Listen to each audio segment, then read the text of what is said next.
있는지 말씀을 통해서 깨닫는 귀한 시간이 되시기를 바랍니다. 이 호세아서를 오늘 본문의 내용을 이해하려면 왜 어떤 시대적인 배경이 있는가를 좀 먼저 알아야 됩니다. 그래야 이런 상황 속에서 하나님께서 호세아를 통해서 이런 말씀을 주셨구나 이해할 수가 있기 때문입니다. 이스라엘 나라는 사울 왕, 그 다음에 다윗 왕, 그 다음에 솔로몬 왕 다음에 이 나라가요 두 개로 나뉘어지게 됩니다. 예루살렘을 중심으로 해서 남유다라는 나라가 세워지게 되고 또 사마리아를 중심으로 해서 북이스라엘로 나누어지게 됩니다. 이 북이스라엘은 10개의 지파가 있고 남유다는 2개 지파로 구분이 되어집니다. 이 북이스라엘은 722년 그러니까 BC 722년 예수님께서 오시기 전 722년 전에 이 북이스라엘이 아수르란 나라로 인해서 멸망을 당하게 됩니다. 오늘 이 호세아가 이야기하고 있는 이 말씀은 어느 시대냐 하면은 이 북이스라엘이란 이 나라가 망하기 전 한 30-40년 동안에 호세아가 하나님의 선지자로 사역을 감당하게 됩니다. 그러니까 북이스라엘이란 나라가 망하기 전 BC 722년에 망했으니까 그 이전 BC 한 735년부터 BC 한 755년부터 722년 그 사이 한 30-40년 정도 이 호세아가 사역을 하면서 북이스라엘 백성들에게 선포했던 바로 그런 말씀이에요. 이 호세아라는 인물에 대해서도 한번 살펴봐야 되겠는데 이 호세아는요, 호세아라는 사람은 그 이름의 뜻이 구원이다, 자유함을 누린다 이런 의미를 가지고 있습니다. 이 호세아를 통해서 하나님은 북이스라엘 백성에게 많은 것을 깨닫기를 원하셨어요. 특별히 이 호세아를 통해서 하나님은 호세아의 삶의 모습을 통해서 이스라엘 백성들에게 경고를 하고 계셔요. 이 호세아의 삶의 모습을 한번 살펴보면 이렇습니다. 호세아는 참 개인적으로 보면 불행한 사람이에요. 이 호세아의 부인이 누구냐 하면 바로 고멜이라는 굉장히 음란한 여인이었습니다. 하나님께서는 이 호세아를 고멜이라는 음란한 여인과 짝을 지어 주셨어요. 그러니 이 호세아는 참 불행한 사람이죠. 데리고 와서 결혼을 했는데 또 도망을 가고 또 데리고 오고 이런 일들이 반복되어지는 그런 여인이었는데 이 고멜과 결혼한 호세아가 첫 번째 아이를 낳습니다. 그 아이의 이름이 뭐냐 하면 이스라엘. 이 말씀은 이스라엘 뜻은 흩어버리다, 다 흩어버렸다 그런 의미를 가지고 있는 것입니다.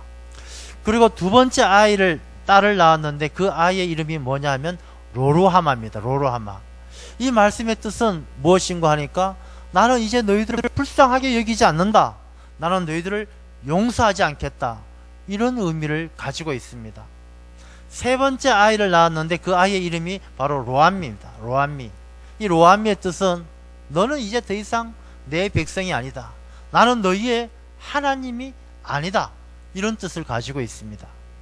그러니 하나님께서는 이 호세아를 통해서 보여주신 하나님의 경고의 말씀이 뭐냐 하면 이 음란한 여인 고멜과 결혼한 것처럼 너희 이스라엘 백성들이 하나님을 섬기지 않고 우상을 섬겨서 영적인 음란함을 가졌던 그런 이스라엘 백성들에게 이제는 너희들을 내가 다 흩어버리고 내 백성으로 삼지 않고 내가 너희들을 용서하지 않겠다, 반드시 심판하겠다 이런 호세아의 삶을 통해서 하나님은 경고를 하고 계셨어요.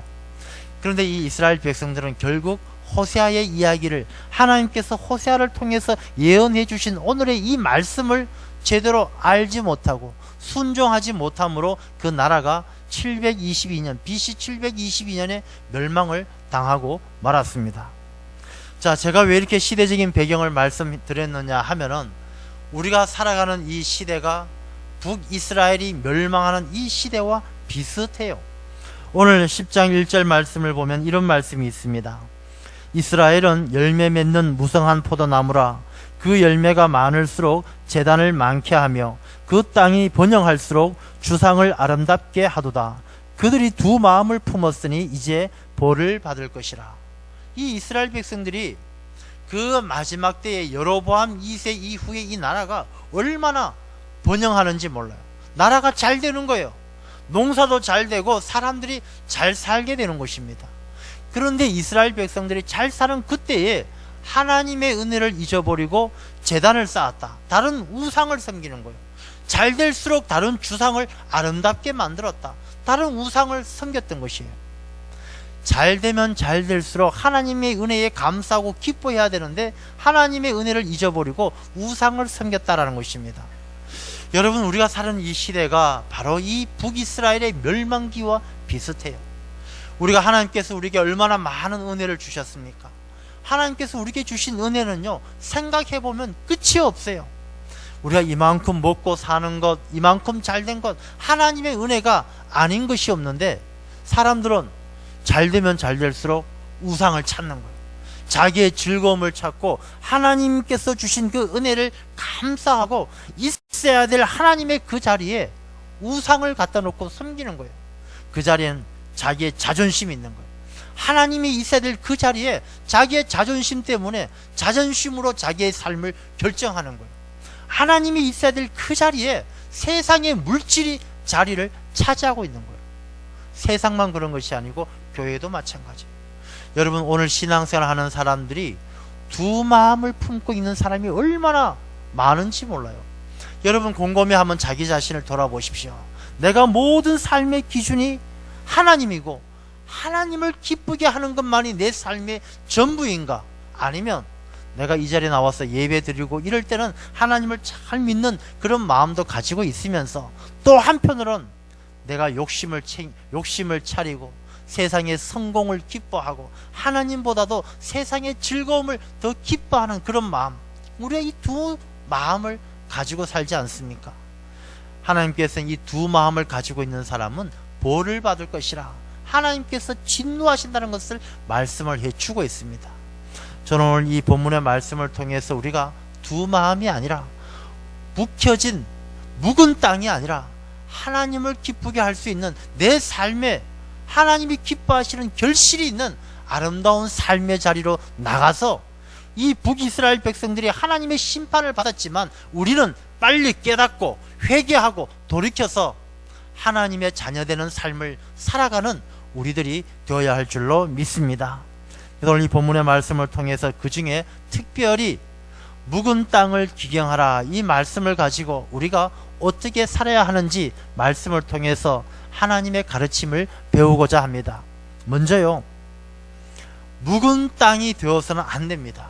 묵은 땅이 되면 왜 안 되느냐? 하나님께서 기뻐하시는 결실을 넣어 놓을 수가 없어요. 여러분, 하나님께서는 우리를 하나님의 자녀로 삼아 주시고 천국의 백성으로 받아 주실 때 그 기준이 무엇이겠습니까? 하나님은 우리의 인물을 보지 않아요. 야, 너 인물 좋다, 천국 가. 너 왜 그렇게 생겼어? 너 지옥 가. 인물이 기준이 아니에요. 하나님은 분명히 말씀하셔요. 하나님은 신장을 보지 않고 키 큰 사람, 키 적은 사람 보지 아니하시고 외모를 보지 아니하시고 마음의 중심을 보신다. 하나님은 외모를 보지 않으셔요.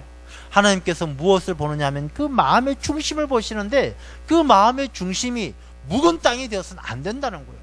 그 마음의 중심에 하나님이 기뻐하는 결실이, 그 삶의 자리에 하나님이 기뻐하시는 결실이 있어야 한다는 것입니다. 묵은 땅은요, 결실을 맺을 수가 없어요. 우리가 복음서에도 보면은 결실은 어떤 땅이 맺습니까? 좋은 밭의 결실이 30배, 60배, 100배 결실을 거두는 법이에요. 길가와 같은 땅, 돌밭과 같은 땅, 가시덤불이 우거진 그 땅은요, 결실을 내지 못하는 거예요. 그 길가, 돌밭, 그 가시덤불의 그 땅은요, 묵은 땅이에요. 결실이 없는 땅이에요. 그래서 하나님은 이 호세아를 통해서 그 묵은 땅을 기경해라, 그 땅에 결실이 있어야 된다는 것을 우리에게 말씀을 해주셔요. 요즘은 사람들이 도시 생활이 힘들고 어렵고 또 나중에 은퇴를 하면은 귀농을 하시는 분들이 많아요. 야, 난 시골 가서 농사 짓겠다. 여러분, 농사가 생각처럼 쉽지가 않습니다. 농사 참 어려워요. 농사를 잘 지으려면 몇 가지가 잘 맞아떨어져야 됩니다. 첫 번째가 좋은 땅이 있어야 돼요. 땅 없이 농사 지을 수 있습니까? 땅이 없으면 농사를 지을 수가 없어요. 땅이 있어야 됩니다. 두 번째는 뭐가 있어야 되냐면 좋은 씨앗이 있어야 돼요. 이 씨앗이 나쁘면 농사 헛짓는 거예요. 그래서 씨앗이 좋은 씨앗이 있어야 돼요. 세 번째는 좋은 기후가 있어야 돼요. 날씨가 좋아야 돼요. 얼마 전에 그 중부지방에 우박이 한 30분 동안 떨어졌어요. 뭐 엄지손가락만한 우박이 30분 동안 떨어지고 나니까 1년 농사 지은 거 다 헛농사 지은 거예요. 다 망쳐버렸습니다. 이 날씨가 좋지 않으면 농사 짓기가 힘들어요. 네 번째는 농부의 수고가 있어요. 농부가 땀 흘려 일하지 않으면 농사를 지을 수가 없습니다. 이 농사를 짓는 것은 이런 조건들이 맞아야 되는데 그 중에 가장 중요한 게 뭐냐? 땅이 좋아야 돼요. 땅이. 이 좋은 땅이 있어야만, 땅을 좋게 만들어야만 농사를 잘 지을 수가 있습니다. 여러분, 농부라고 해서 다 똑같지가 않아요. 농부도요, 옛날부터 상농이 있고 중농이 있고 하농이 있어요. 농사 중에 으뜸으로 치는 상농, 저 사람 농부 중에 으뜸인 상농이 있고 중농, 하농이 있는데, 상농, 으뜸인 농부는 어떤 사람이냐면 그 밭 땅을 잘 관리하는 사람이 상농이었어요. 예로부터 농사 중에 최고의 농사꾼은 그 땅을 잘 관리하는 사람, 당장 눈앞을 바라보지 않고 2년 3년이 지나도 그 땅에 작물이 잘 자랄 수 있도록 땅을 잘 관리하는 사람이 상농이었고, 이런 상농의 농부는요, 어디를 가도 품삯도 제일 많이 받고 대접을 받았어요. 두 번째 중농은 어떤 사람이냐 하면 작물을 잘 가꾸는 사람이에요. 이 작물은 언제 김을 메고 언제 물을 줘야 되는지를 잘 아는 사람이 중농이에요. 하농은 어떤 사람이냐면은, 이 하농은 그 밭에 잡초밖에 없는 사람이 하농이에요. 게을러 가지고 씨앗을 뿌려놓고는 나가보지 않는 거예요. 씨앗 뿌려놓으면 언젠가는 잘 자라고 열매 딸 때쯤 가보면 열매가 있겠지, 돌보지 않는 사람이에요. 그래서 이 하농은 씨앗을 뿌려놓고 실컷 놀다가 노는 게 심심해서 밭에 나가보면 잡초만 이만큼 우거져 있는 거예요. 그런 사람이 바로 하농이에요. 하농. 여러분, 한국 사회가 왜 이렇게 힘들고 어려운지 아세요? 우리 한국 사회가 지금 많은 어려움을 겪고 있는데 그 이유 중에 하나가 한국 사회에 하농들이 너무 많아요.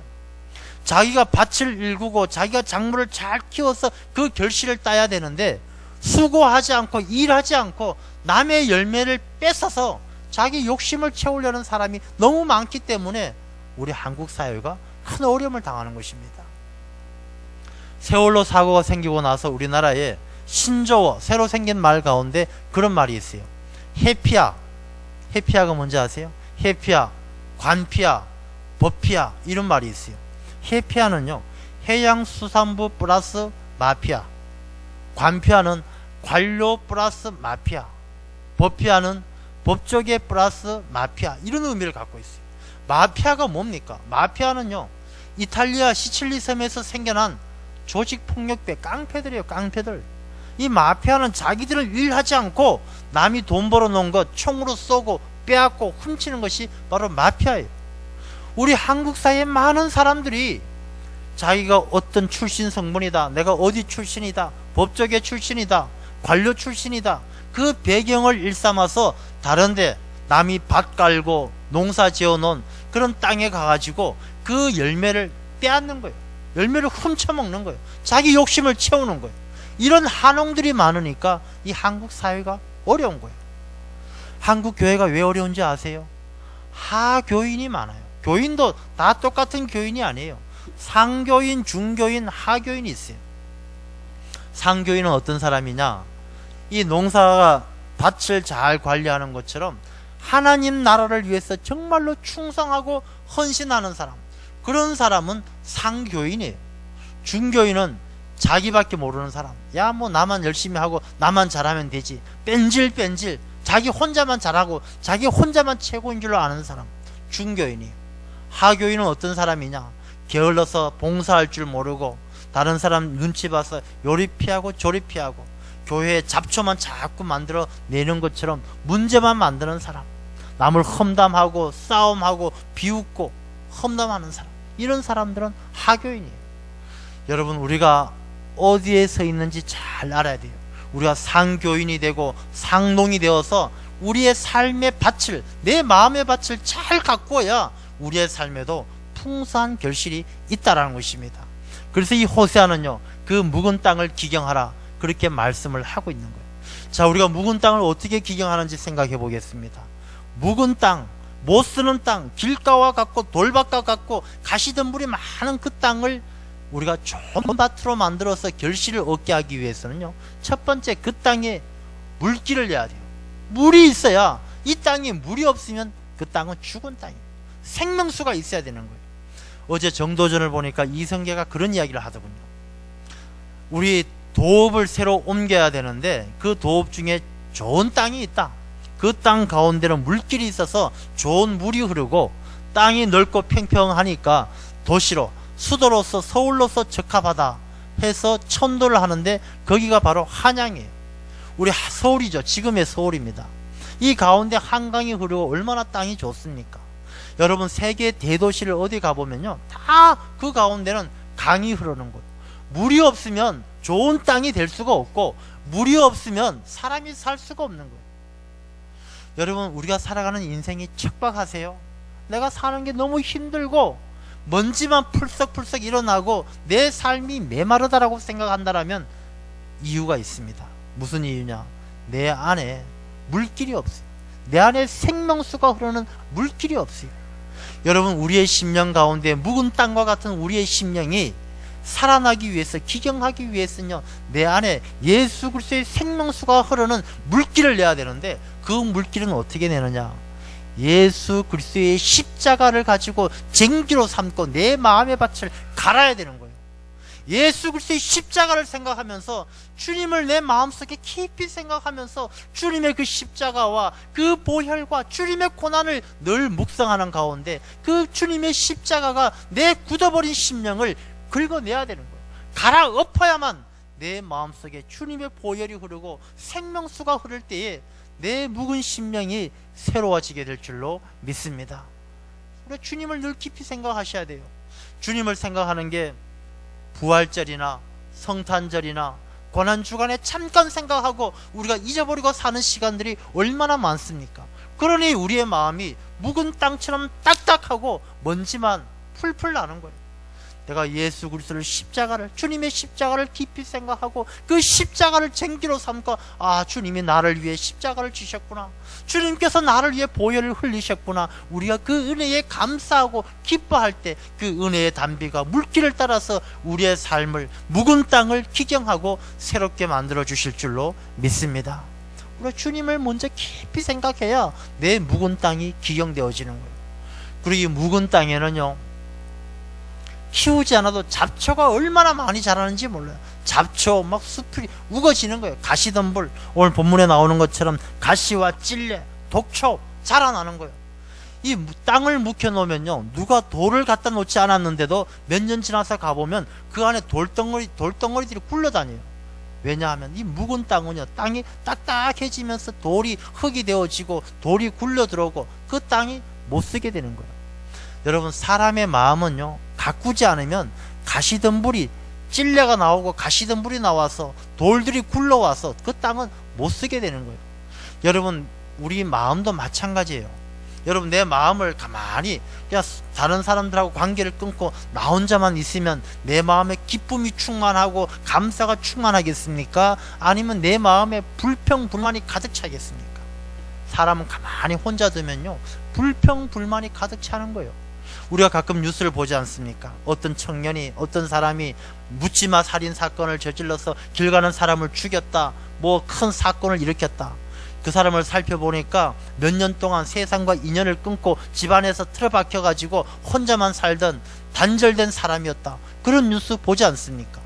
사람은 혼자 있으면요, 막 불평불만, 그 마음에 가시가 일어나고 찔레가 일어나고 돌덩어리들이 생기는 거예요. 그 마음을 우리가 기경하지 않으면 그 사람은 영적으로 병이 드는 거예요. 그런데 이 가시덤불과 내 마음에 있는 이 잡초를 베어낼 때 아무리 잘라도 끊임없이 솟아나오는 거예요. 뿌리째 캐야 되는 거예요. 뿌리째 뽑아내야 되는데, 우리의 마음을, 그 뿌리째 잡초와 돌덩어리를 캐내서 기경할 수 있는 방법이 뭐냐? 그것은 하나님의 말씀밖에 없어요. 왜냐하면 하나님의 말씀만이 골수를 찔러 쪼개시는 것이 하나님의 말씀의 능력이기 때문에, 아무리 다른 걸로 내 마음을 고치려고 애를 써도 내 마음이 달라지지 않아요. 잠깐만 잘라내도, 풀을 잘라내도 이제 내 마음이 새로워지겠지 하지만 그 뿌리에서 금방 찔레가 나오고 가시가 나오고 잡초가, 독초가 우거져 나오는 거예요. 뿌리째 뽑아낼 수 있는 것은 하나님의 말씀밖에 없는 줄로 믿습니다. 그래서 우리가 말씀을 가까이 해야 되는 거예요. 골수를 쪼개는 하나님의 말씀만이 내 마음을 깊이 뿌리 박혀있는 잡초와 가시덤불들을 캐낼 수 있는 능력이 있기 때문에요. 그래서 우리가 하나님의 말씀을 가까이 해야 되는 것입니다. 그리고 이 묵은 땅은요, 왜 결실을 맺지 못하느냐 하면, 이 묵은 땅은 무엇을 심어도 잘 자라지 못해요. 저도 여행을 다니다 보면 어느 지역에 가보면요, 특별히 좋은 땅이 있어요. 이 땅을 보면 부슬부슬하고 뭘 심어도 잘 자랄 것 같은 그런 땅이 있어요. 그 땅은 생명력이 있고 그 땅은 활동력이 있어요. 그래서 그 땅을 가만히 보면 거긴 지렁이도 살고 눈에 보이지 않는 많은 유익한 토양을 좋게 하는 미생물들이 그 안에 있는 거예요. 그런 미생물들, 생명력이 있기 때문에 그 땅이 부슬부슬 뭘 심어도 잘 자랄 것 같은 좋은 땅이 되는 거예요. 코끼리가 덩치가 얼마나 큽니까? 이 코끼리가 이 덩치, 그 큰 덩치를 유지하기 위해서 풀을 먹는데, 이 풀, 여러분 풀 먹고 힘씁니까? 풀 먹으면 별 힘도 못 쓰잖아요. 근데 이 코끼리가 그 풀을 먹고도 그렇게 힘이 세고 덩치가 큰 이유가 뭐냐? 이 코끼리는 원래 소화기관이 약해가지고요, 소화를 잘 못해요. 그런데 그 위 속에는 미생물이 있는데, 이 미생물이 그 풀 가운데에서도 효과적으로 단백질을 추출해서 이 코끼리가 힘을 쓸 수 있도록 만들어주는 거예요. 근데 이 미생물은 처음부터 코끼리 몸속에 있느냐? 그렇지 않아요. 아기 코끼리 태어나서는 없지만은 이 미생물을 섭취해서 그 미생물들이 그 위 속에서 살아가는 거예요. 그 살아가는 그 미생물은 어디에서 얻느냐? 엄마 코끼리의 변에서 얻는 거예요. 엄마 코끼리가 한 덩어리 쌓아놓으면 그걸 먹고 그 안에서 미생물을 섭취해서 이 아기 코끼리도 그 위 속에 그 미생물이 살아가는 거예요. 여러분, 이것은 우리에게 아주 시사하는 바가 커요. 우리의 마음속에, 내 삶 속에 어떤 거친 풀을 먹더라도 그것을 잘 효과적으로 단백질을 분해해서 건강하게 만들어주는 그런 미생물이 없다라면 내 심령은요, 병들은 거예요. 우리 이 세상 살아가면서 먹는 게 정말로 풀과 같이 척박하고 어렵고 힘든 일들이 얼마나 많습니까? 그 가운데에도 효과적으로 단백질을 뽑아내듯이 하나님의 계획을 발견하고 하나님의 은혜에 감사할 줄 아는 그런 내 안에 미생물이 없으면 우리는 건강한 삶을 살아갈 수가 없어요. 저는 이 토양 속에도 많은 유익한 미생물이 있을 때 그 땅이 생명력을 갖는 것처럼 우리의 영혼이 생명력을 갖기 위해서는 내 안에 그런 유익한 미생물이 있어야 되는데, 그 미생물의 이름이 뭐냐? 회개고 감사고 섬김이에요. 내 삶 속에서 내가 어떤 상황에서도 하나님 앞에 내 죄를 자복하고 회개하는 심령이 있어야 되는 거예요. 어떤 상황에서도 감사할 줄 알아야 되는 거예요. 어떤 상황에서도 섬길 줄 아는 헌신과 겸손과 수고함을 감당할 수 있는 그런 내 안에 영적인 미생물이 있어야 우리가 내 마음의 밭이 기경되어지고 내 삶이 달라지게 될 줄로 믿습니다. 그래서 우리는 늘 내 마음에 이 묵은 땅을 기경해서 하나님이 기뻐하시는 결실을 얻기 위해서는요, 내 마음속에 그런 것들이 있어야 된다는 것입니다. 감사할 줄 알고, 회개할 줄 알고, 늘 섬길 줄 알고, 그런 미생물들이 내 안에 있을 때 우리는 어떤 상황에서도 건강해지는 거예요. 그런 미생물이 있을 때 어떤 상황 속에서도 내가 감사를 찾고 내가 회개할 수 있고 기뻐할 수 있고 그런 삶을 살아갈 때 그 사람의 삶이 얼마나 건강하겠습니까? 그런데 여러분, 이 땅을 기경할 때 땅의 입장에서 보면 참 고통스러운 거예요. 생각해 보십시오. 내가 묵은 땅, 그래 내가 놀고 편하고 좋은 대로 내 하고 싶은 대로 살다 보니까 묵은 땅이 되었어요.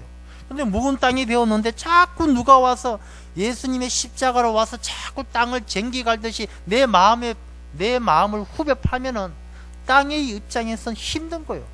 내가 묵은 땅이지만 나는 편하고 좋은데 예수님의 십자가가 뭔지 자꾸 와서 내 땅을, 내 마음을 헤집어 놓는 거예요. 그것만 합니까? 자꾸 하나님의 말씀이 내 마음속에 있는 뿌리째 내린 그 가시덤불, 불평불만을 뽑아내니까 내 마음이 온통 다 뒤집어지는 거예요.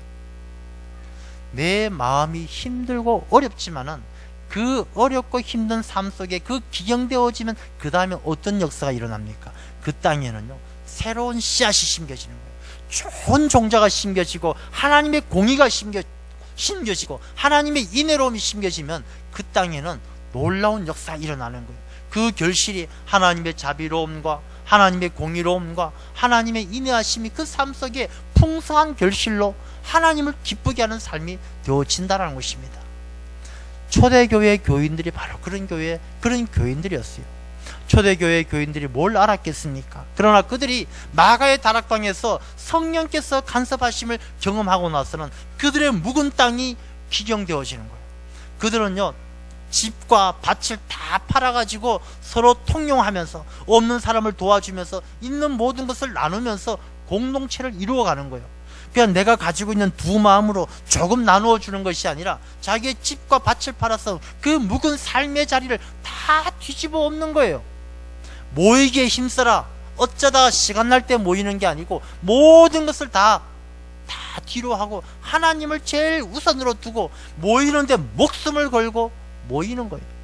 그들이 얼마나 자기의 삶을, 묵은 땅을 기경하는, 뒤집어 엎는 거예요.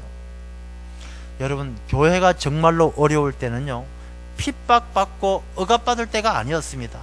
로마의 황제들이 믿는 사람들을 사자굴에 집어던지고 그 믿는 사람들을 몸에다가 역청을 발라가지고 불을 붙여서 로마의 밤을 밝히는 그런 불빛으로 삼는 그런 핍박받을 때가 교회가 힘들었던 때가 아니에요. 그때는 오히려 교회가 더 부흥하고 더 전도되고 더 많은 사람들이 하나님 앞으로 돌아왔어요. 정말로 교회가 어려운 것은요, 그들의 마음이 묵혀졌을 때, 딱딱해져서 무관심해지고 연약한 자들에 대한 배려가 없어지고 남들 생각보다는 자기 욕심, 자기 중심, 자기 자존심, 그게 삶의 중심이 되어서 교회가 갈라지고 분열되어질 때 진짜 교회가 어려움을 당했다는 것입니다. 여러분, 우리가 이 묵은 땅과 같은 내 심령과 내 삶의 자리를 잘 기경하면 우리가 초대교회처럼, 초대교회가 그 묵은 땅을 기경했을 때 얼마나 놀랍게 쓰임받습니까? 그 초대교회가 있었기에 오늘 세상에, 이 온 세계 가운데 교회가 서지 않았겠습니까? 우리가 이 북이스라엘의 멸망의 시기와 같은 이때를 살아가면서 우리 모두가 내 묵은 땅을, 내 묵은 심령을, 내 묵은 삶의 자리를 새롭게 기경해서 그곳에 좋은 씨앗이 심어지고 하나님이 기뻐하시는 결실을 맺어가는 그런 삶의 자리로 나아가야 할 줄로 믿습니다. 북이스라엘 백성들이 그 말씀을 듣고도 그렇게 묵은 땅을 기경하지 못했을 때는 멸망당했지만, 우리가 묵은 땅을 기경하고 하나님을 기쁘게 할 때 우리를 통하여 하나님은 이 땅 가운데 하나님의 나라를 이루어 가실 줄로 믿습니다. 그런 귀한 하나님의 일꾼 되시기를 축원합니다. 기도하겠습니다. 아버지 하나님,